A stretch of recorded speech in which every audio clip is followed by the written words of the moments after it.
हरे कृष्णा।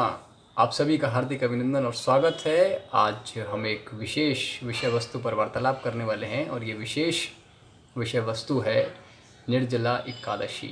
जी हाँ, सही सुना आपने, निर्जला एकादशी। वैसे तो पूरे वर्ष में 24 एकादशियाँ होती हैं और जब कभी पुरुषोत्तम मास या अधिक मास होता है तो 2 एकादशियाँ और बढ़ जाती हैं, जिसके कारण कुल 26 एकादशियाँ अधिक मास वाले वर्ष में होती हैं। और प्रत्येक माह 2 एकादशियाँ होती हैं, एक कृष्ण पक्ष में और एक शुक्ल पक्ष में। आज हम विशेष तौर से बात करने वाले हैं निर्जला एकादशी पर। वह एकादशी जिसमें जल भी ग्रहण नहीं करना होता। जी हाँ, जल भी ग्रहण नहीं करना होता है। तो हम जानेंगे निर्जला एकादशी क्यों रखी जाती है, क्यों इसके पीछे विशेष कारण है और किस प्रकार हम इसे रख सकते हैं और क्यों एकादशी इतना विशेष है। एकादशी विशेष तौर से व्रतों का राजा कहा जाता है। जिस प्रकार फलों का राजा आम होता है, उसी प्रकार समस्त व्रतों का राजा एकादशी को कहा जाता है। शुक्ल पक्ष में आने वाली एकादशी, ज्येष्ठ मास की एकादशी को निर्जला एकादशी कहते हैं और इस एकादशी के पीछे एक विशेष महत्व है।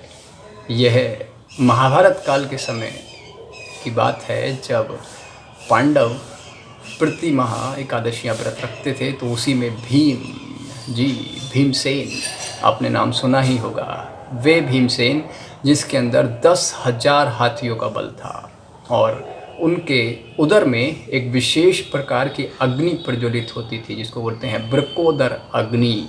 और इस अग्नि के कारण भीमसेन कभी भी भूखे नहीं रह पाते थे। तो एक बार जब समस्त पांडवों ने भीमसेन को एकादशी रखने के लिए बोला, तो भीमसेन वेद व्यास जी के पास गए और वेद व्यास जी के पास जाकर के कहते हैं कि हे वेद व्यास जी, मैं इस वृकोदर अग्नि के कारण भूखा रह पाने में असक्षम हूँ। कृपया मुझे कुछ इस प्रकार का उपाय बताइए ताकि मैं भूखा भी रह सकूं और इस व्रत को भी पालन कर सकूं, क्योंकि मैं पूरे साल में 24 एकादशियाँ पालन नहीं कर सकता।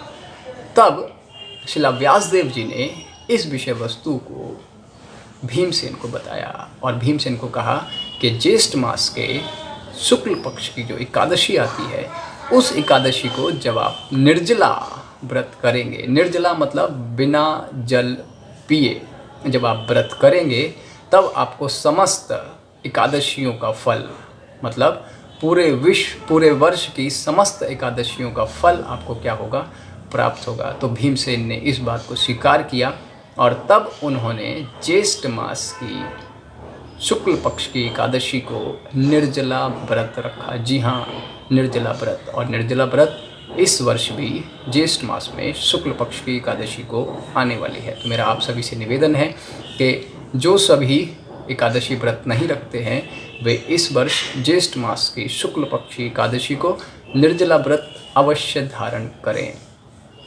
यदि निर्जला व्रत रखने में असक्षम हैं तो आप सजला व्रत रख सकते हैं। यदि सजला रखने में असक्षम है तो आप सफला रख सकते हैं।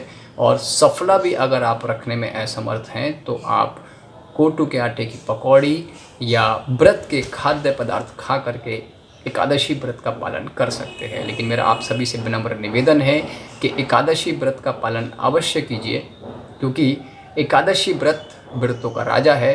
वह एकादशी का व्रत पालन करने से हम अपने जीवन में आध्यात्मिक उन्नति प्राप्त कर सकते हैं।